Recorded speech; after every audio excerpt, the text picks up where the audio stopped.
aqui não é um lobo terrível.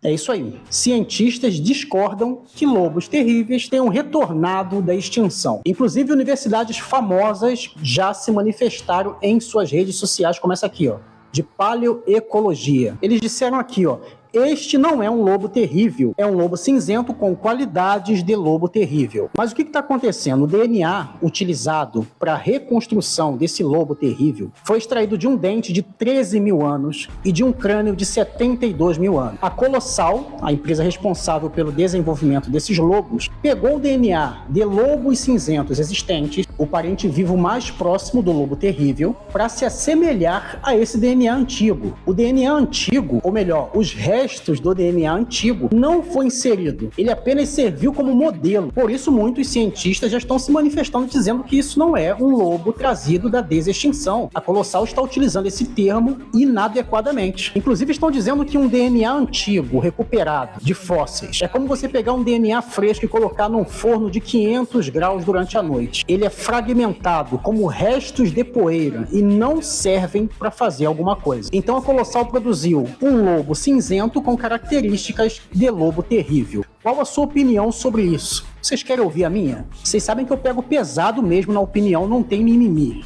Vamos lá. Imagina uma sala de aula, dia de feira de ciências. Cada grupo tem o seu projeto de ciências. Todos estão trabalhando para tirar nota 10 e chamar a atenção dos professores. No dia da apresentação, todo mundo chegou com seus estudos, seus trabalhos, suas maquetes. Mas um grupo apresentou para a escola algo nunca visto antes. Chamou a atenção de todos os professores da escola do mundo. Como os outros vão se sentir depois de tanto estudo e trabalho? Se eles obtiveram o mesmo conhecimento ao longo do tempo. Alguns aceitam de boa e agregam, participam. Outros vão tentar colocar defeito. Isso é do ser humano, cara. Eu acho que a Colossal tem o direito de colocar o nome que ela quiser, porque ninguém fez isso antes. E ele já vem fazendo isso há algum tempo, com aqueles camundongos com pelos de mamute. Ah, isso não é desextinção. O termo está errado. Ok, não é desextinção. Digamos que eles consigam fazer o mesmo com os mamutes. E agora temos entre nós um animal com uma aparência de um paquiderme pré-histórico, do tamanho de um elefante, crânio enorme, pelos rastando no chão, presas enormes voltadas para frente, que a gente sempre viu nos livros, nos filmes. Um animal diferente de tudo que a gente já tinha visto. Agora está caminhando por aí, com a mesma aparência dos mamutes estudados durante décadas. Isso não pode ser chamado de desextinção? Se a própria universidade afirma que é impossível trabalhar com DNA antigo existente, porque eles são basicamente poeira, então o que a Colossal fez é um milagre. Já que não existem fósseis tão conservados a esse ponto de hibridizar, então podemos reconstruir, utilizar como modelo para fazer uma cópia. O meio científico é igual ao meio político. Cada um tem sua opinião. Você acha que os cientistas que estão discordando e criticando,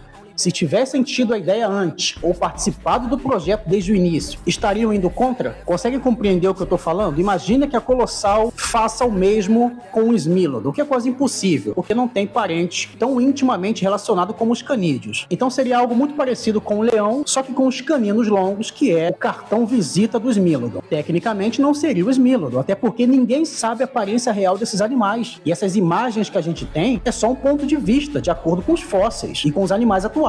Mas se nós tivermos o prazer de ver algo como o Smilodon caminhando em reservas na atualidade, eu não vejo problema em chamar de desextinção. As pessoas que estão enfatizando isso e tratando o termo como se fosse um absurdo, parece um pouco de dor de cotovelo, porque no fundo todo mundo sabe que não dá para desextinguir um animal, a não ser que seja uma extinção recente, do século passado, que ainda tenha muitos dados conservados. Mas essa é a minha opinião. Eu concordo que isso aqui não é um lobo terrível trazido do Pleistoceno, mas eu não concordo com o barulho ou com as tentativas de desprezar, desmerecer, diminuir o trabalho do coleguinha, que é esse projeto incrível que a Colossal apresentou para o mundo. Entenderam bem, gente? O Márcio Ventura falou tudo aí, viu? Falou tudo, entendeu? O que acontece? Vocês viram aí que teve, né, aquela notícia que o lobo terrível voltou da extinção.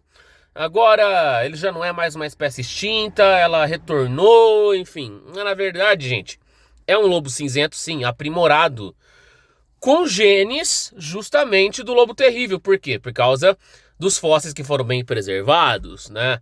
Conseguiram extrair um DNA aí, olha, provavelmente porque um fóssil que foi congelado, algo do tipo que conseguiu conservar o DNA.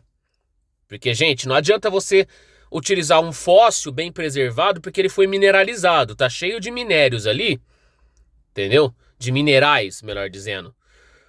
E o DNA ele não vai durar, ele não vai ser preservado, ele vai desnaturar.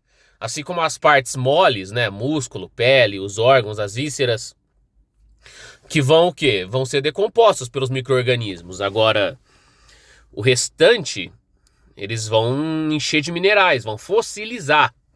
Eles ficam preservados, só que o DNA não está ali preservado. O DNA tem um tempo de vida.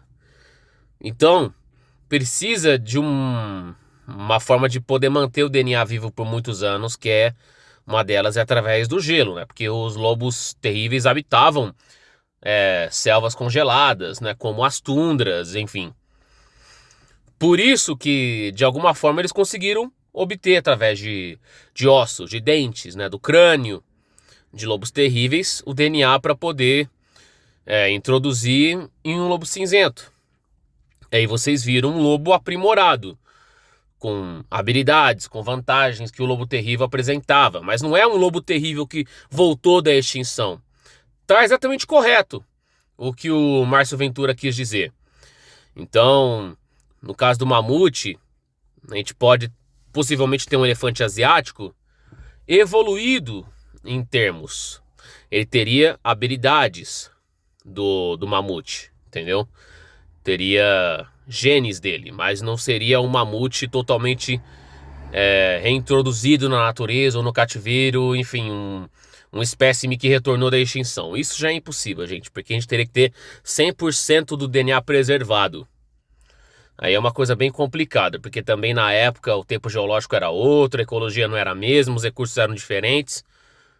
Mas enfim, foi um experimento interessante até, né, a gente poder restaurar características genéticas de espécies extintas e introduzir nos animais modernos, enfim. Vocês entenderam, né?